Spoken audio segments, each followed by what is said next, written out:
Even as the year comes to an end, the Bruins in 2026 are taking form the way Bob Chesney likes it.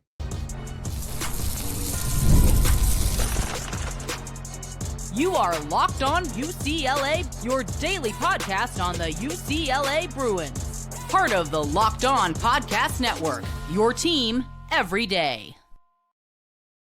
Welcome, everybody, to this edition of the Locked On UCLA podcast. I'm your host, Anderson-Yoxsimer. Thanks for making this show your first listen each and every day. It's free wherever it's your podcast, and it's available on YouTube. Like, comment, subscribe, download. Thanks for your support. Welcome back, everydayers. Hey, what we're talking about today, the chaos that is New Year's Eve. That's going to include football, a little bit of women's basketball, not the game. I will touch on that in another podcast later. But the chaos that is the football recruiting, the roster, and the coaching staff. Bob Chesney is assembling a West Coast staff to attack recruiting, attack the best players possible, and do what it takes. Today's episode is brought to you by FanDuel. For tip-off, check the FanDuel app. See what's dropping during the NBA happy hour every Friday from 6 to 7:30 p.m. Eastern. Bear with me. I'm in my little sister's room. It's her birthday, so I'm spoiling her birthday party by kicking out of her room. I said, hey, I got to work. So if you're wondering why there's stuff on the wall, I don't even know what this is.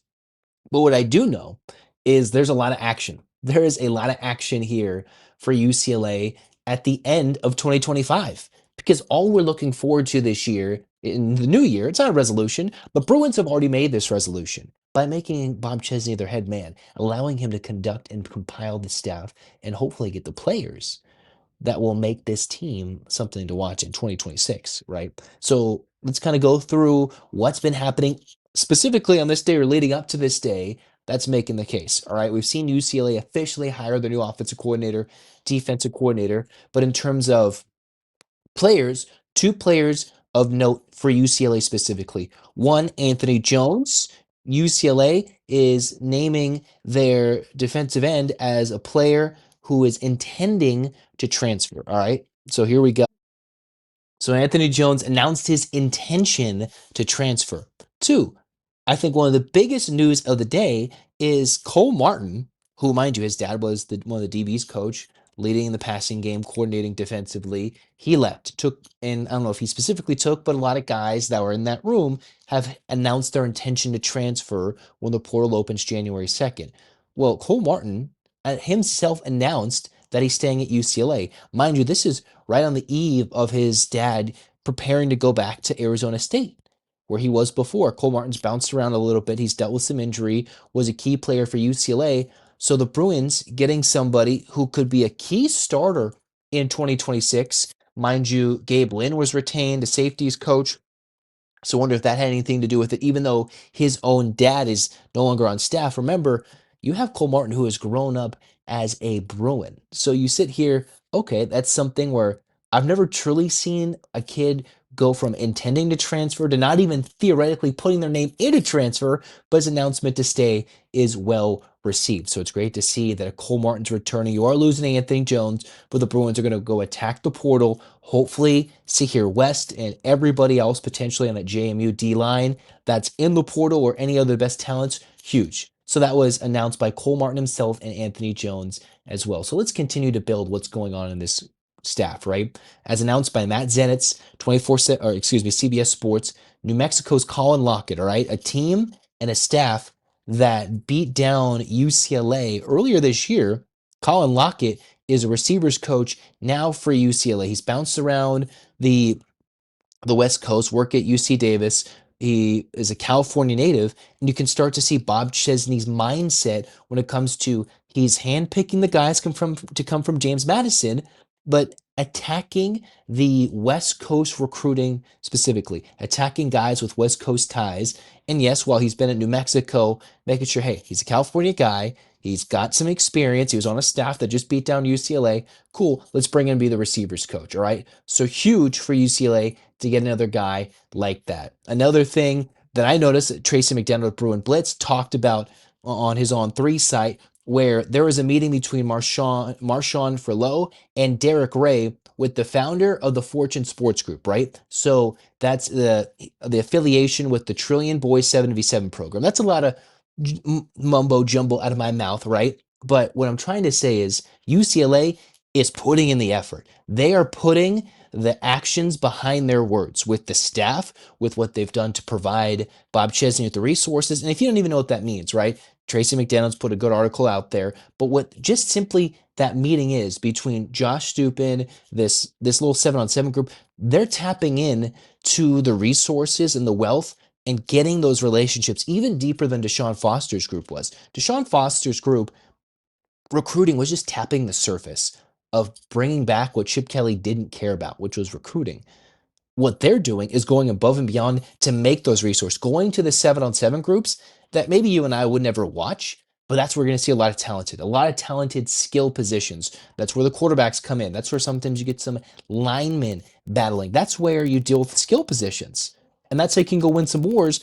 If you're still a penny short, that's where you build the relationships and showcase you're willing to make that extra effort to go get these guys. So huge that the Bruins are making some extra changes. So other news, I believe a lot of this reported by James Madison, or excuse for players and coaches leaving from James Madison by ESPN's Pete Thamel. This is a couple of the coaches who are coming over.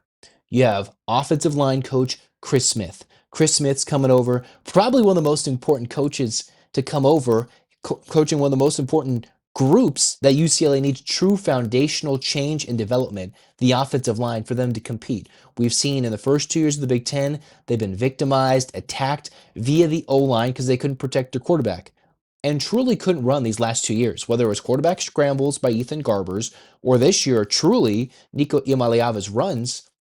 When the Bruins could run the ball, you'd have success in Big Ten play. And when they couldn't, that's not going to work. We'll bring in over Chris Smith with Dean Kennedy's philosophy as the offensive coordinator. They want to run first, control the clock, and play some smash mouth football, which plays in the Big Ten. That can get you in the conversation for a playoff. So Chris Smith is now one of the offensive line coaches for UCLA. Then you bring in the tight ends and special teams coach in Drew Kanan, all right? You keep bringing these guys in. We're starting to see the balance between the O-line coaches, between the JMU coaches, and what the West Coast guys in. So you bring in a Colin Lockett and now Bob Chesney. We're starting to see which of these guys are coming from over from James Madison to make a new life. Who's willing to make that jump to the West Coast and take the leap up to the Big Ten? And now UCLA is building a staff overall. Another bombshell by Pete Thamel earlier in the day was that this is who's coming under the tutelage of Derek Ray, who is UCLA's new general manager, right? So it's a lot of lingo to deal with when it comes to recruiting. But the Bruins are bringing J.R. Moala, who was the director of player personnel at Oregon State, now making the leap up as the executive director of recruiting. That's from Pete Thamel of ESPN. J.R. Moala is coming to be UCLA's executive director of recruiting. And you bring in Nick Suoto, who is the director of player personnel, to bring in a guy from Cal.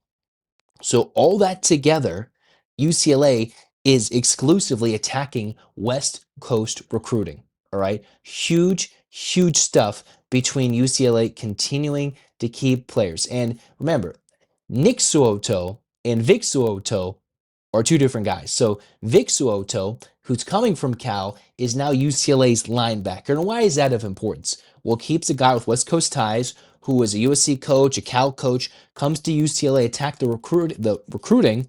The new UCLA linebackers coach, who was just on the former Cal staff, one of the ACC's best linebackers in Cal linebacker Luke Forelli. There's been some chatter that would he follow his former linebackers coach, his former coach at Cal, to UCLA? We've seen a couple of guys do that. Now, we saw that earlier this year with Burl Tolaire III and Mikey Matthews. But now, with a new linebackers coach, would you get the ACC Defensive Freshman of the Year following Vic Suoto to head to UCLA in Luke Forelli? All right, those are important things to look in. That's where Bob Chesney, if he doesn't have the connections, he's finding guys with the connection, making things happen. All of a sudden, UCLA is looking like a team and a staff that's going places. The other thing for UCLA women's hoops is you have Joy Isi Etut from Talia Goodman. She was talking about a 2026 UCLA recruit who she posted. Now, I can't really confirm this at the moment, but there isn't a lot of knowledge of her firm commitment to UCLA. So one of UCLA's key commitments in next year's class, which has to be a big one. This is a current UCLA women's basketball team that has a lot of seniors departing. They need a lot of players to build this team up. Sienna Betts is going to grow into her role. You have other players who can grow into their role. But Joy Esiatut, and according from Talia Goodman of On3, I wonder if there's going to be a still commitment there, or this is a whole bunch of smoke and it's nothing. I wonder what that looks like. But a whole bunch of additions, intentions as the Bruins start to build their roster, build their team. Cole Martin coming back. You say goodbye to another player with their intention to leave the portal, and a staff that's coming into shape. And we can talk more about this, and we will see the immediate impact of the transfer portal come in a couple of days when it's officially open and deals are already in place, quote unquote, and the Bruins have assembled a new roster. There are guys who are going to intend to transfer and become new players in this new quarter. Now, not all the guys are going to do that. There's a spring quarter that the Bruins can utilize for their spring practice to get guys in while they go through winter quarter right now. And we'll see how that looks like as the transfer season continues, right? You can put your name in the portal. You don't have to commit to the new school just yet. So I hope you guys have a happy new year. We'll talk about one more thing before.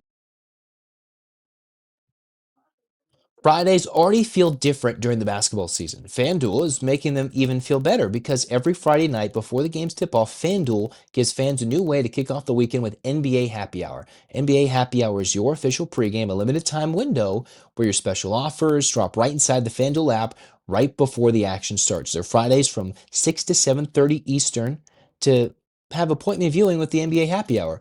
Open the app and you'll see new boosts, bonuses, and surprises. It's easy to check off the weekly special before tip-off and make a move before the window closes. The timing is perfect, right before the games, right before the weekend starts. So before tip-off, check the FanDuel app and see what's dropping during NBA Happy Hour every Friday from 6 to 7:30 p.m. Eastern. A little basketball, a little action, and a whole lot of Friday energy. That's NBA Happy Hour only at FanDuel, the official sportsbook partner of the NBA. There's nothing like the college football season. Tailgates, packed stadiums, being right in the middle of it all, the energy, the bands, the moments you remember forever, but actually getting tickets, that part used to be frustrating with long queues, logins, and prices jumping at checkout.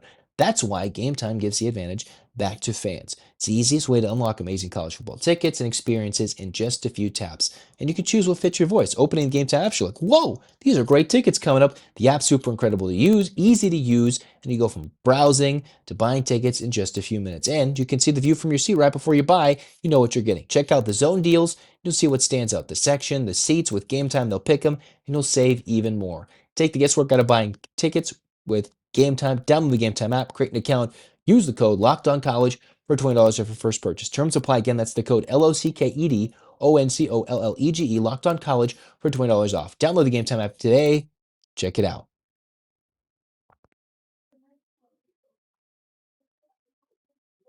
Well, that's going to do it for us here on Locked On UCLA. Thanks for dealing with it. I literally kicked my sister out of her room. If you're watching on YouTube, if not, if you're just listening at home, you don't know the difference. Maybe you do. Maybe it's bad Wi-Fi connection. I don't know. I'm deep in the mountains celebrating her birthday, yes, on New Year's Eve. So it's always a struggle. If you're at the Rose Parade and you see me, come say hi. Otherwise, have a happy new year. We'll talk about UCLA. Like, comment, subscribe, download the men's basketball team that's going to start Big Ten play soon in the restart. You have women's basketball with the huge win over Penn State. We'll talk about that and more, but I hope you have a happy New Year's. The portal's almost open. Almost open. Chaos is about to ensue. We'll be here every step of the way to give my opinions, my thoughts on the moves UCLA's doing to improve their football program in the Big Ten, which I hope can be something super special. But in the meantime, one last 8 clap here in 2025. And 1, 2, 3, 4, 5, 6, 7, 8. UCLA, fight, fight, fight. This has been Locked On UCLA. Zach signing off. Go Bruins.